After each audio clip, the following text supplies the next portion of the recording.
The next tutorial is our Elite's hair, the crown Dutch braid. This is Tasia, she will be our model. Say hello, Tasia. Hello. And then I want to go over the supplies I'll be using. So I have my brush, I have a comb, I have my spornet, and I have a water bottle, and I have hairspray, one elastic, and a bunch of bobby pins.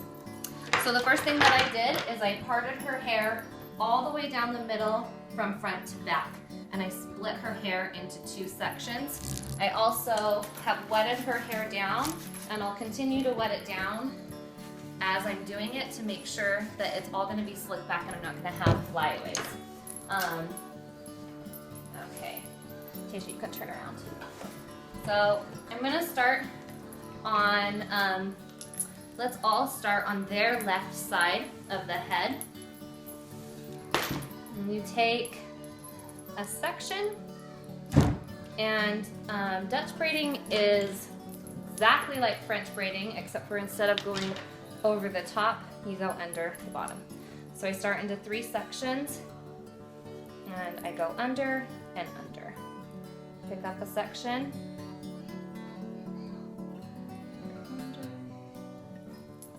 and I want to keep it close to the outside to give it more of the crown look. So I'll show you what I mean when I get further into the braid.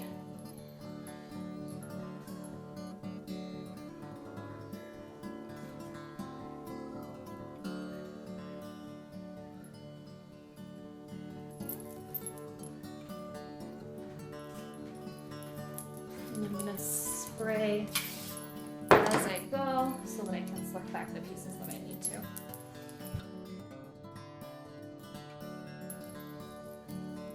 By pulling your pieces tight, you're going to not get the bubbles like I just got one.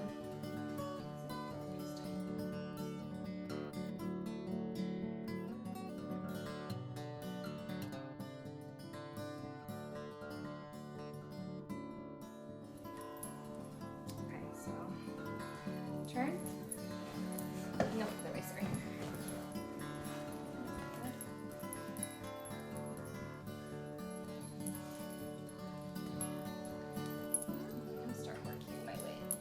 Onto her head.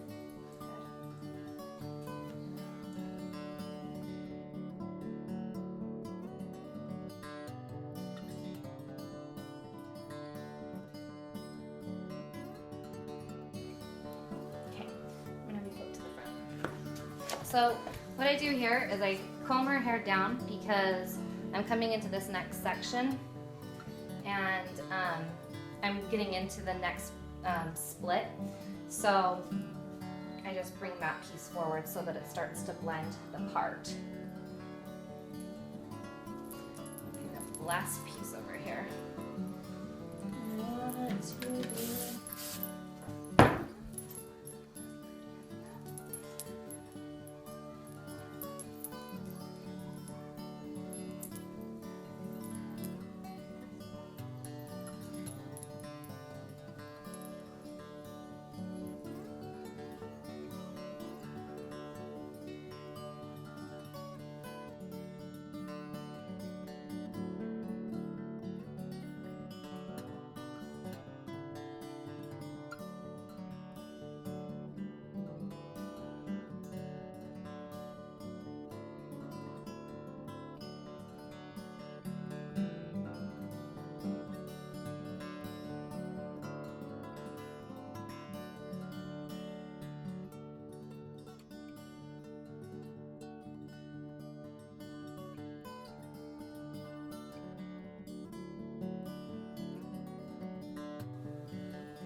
Okay, so I'm picking up my last piece,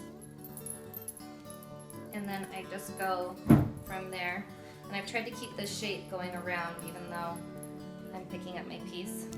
And then I'm just gonna go into a normal Dutch braid, which just means I'm going under and under, under. It's really easy.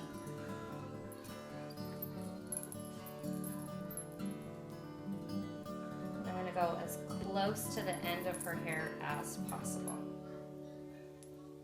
Her hair needs to be wet. I feel like the wetter the hair is, the more that it stays into its little sections.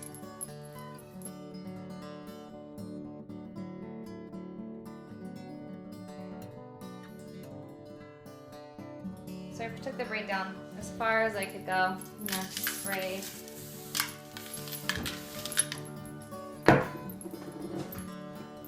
So I had a big elastic to start with, but I changed to a little one just because it'll be easier, this little tiny elastic, because it'll be easier to hide once you're wrapping it up. So now that her hair is all the way braided and I have this tail, I'm gonna wrap it up. And Tasia has a lot of hair, so if hers comes all the way up, her hair comes all the way up here. So I've got it, I place it where I want it, and then I'm gonna tuck it in. So I'm just using bobby pins to tuck it in underneath the other braid. And make sure that you go on the inside and not on the outside. It needs to be on the inside. And then I'm just gonna tuck in and bobby pin and hide that extra hair. And for the girls, especially because they're dancing, you need to have a lot of bobby pins so that her hair is not going to move all over the place. Sometimes people will pancake out the braids, but we want it to look nice and sleek because it's for a dance performance. So turn to the front, T-Bird. Nice pretty spin. It looks so beautiful. Their headbands are gonna go across their forehead and underneath their braid. And those also need to be pinned in nice and tight. Yeah, so there you go. She looks awesome.